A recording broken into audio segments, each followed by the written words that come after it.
Hi viewers, welcome to the Grammar Channel. Today we are going to learn about a lesson House is not a home. Polly Adler, the author, was born in Russian-Polish border in 1900 and immigrated to New York City in 1912. She was an American and author of Russian Jewish origin.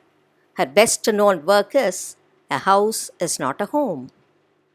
The chapter highlight of the story House is Not a Home. The story highlights the thin difference between a house and a home.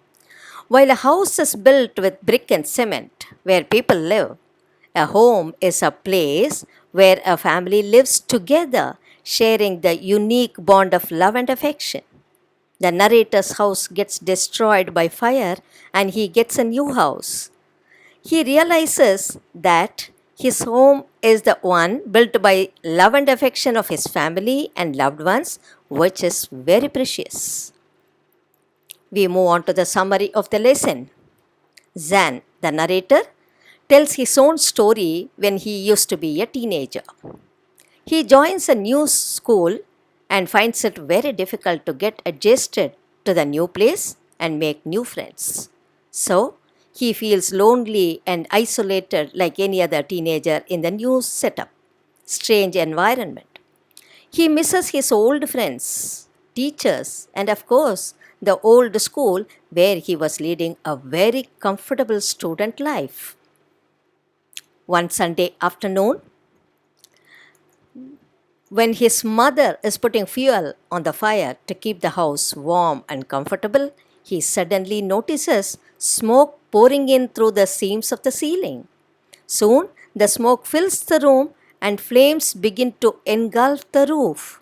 Frightened, panic stricken, the author and his mother make their way outside in great haste. The author runs to the neighbor to call the fire brigade, while his mother rushes into the burning house to collect important documents and some photos of his late father. The author is terrified to see his mother taking such a big risk and screams at her.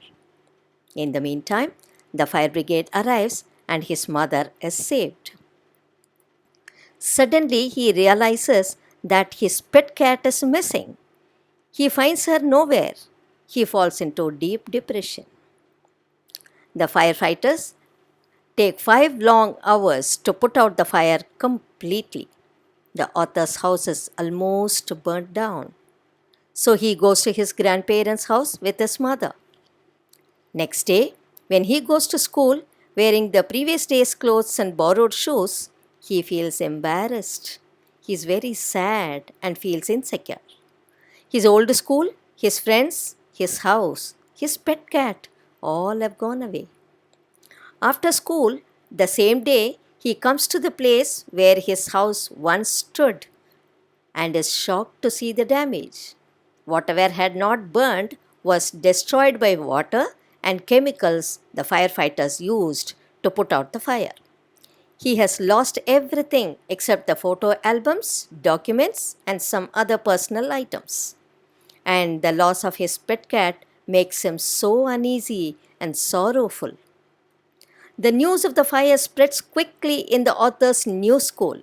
Everyone, including the teachers, is deeply grieved and extends help with his books, clothes, and school supplies. The author's heart moves from within to see all this. He is overcome by emotion. People who had never spoken to him before are coming up to him with some kind of help. In the process, he is able to make new friends and is happy and relieved. A month later, the author is watching his house being rebuilt with his friend's help. Suddenly, a woman comes to him with his cat. His joy knows no bounds. He leaps up and grabs his pet out of the woman's arms. He holds her close to him and cries in happiness.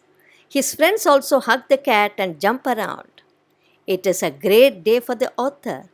The feeling of loss and tragedy vanish at once. He feels grateful for his life, his friends, and the kindness of the woman who brings his cat and his happiness back to him.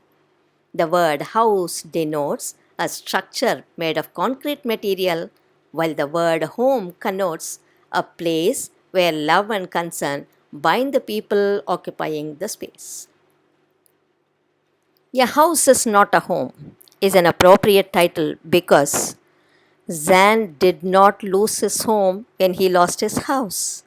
When he received love, support, and concern from everyone around him, he realized that after the fire tragedy, his house had grown even stronger. He had lost his house, but the home was still there. Hi, viewers. The value we learn from the story House, Not a Home is that life is unpredictable, and so we should be courageous to face challenges and should not grieve over material loss. Beyond all this, friends and family together make a home and help to overcome challenges by extending emotional support.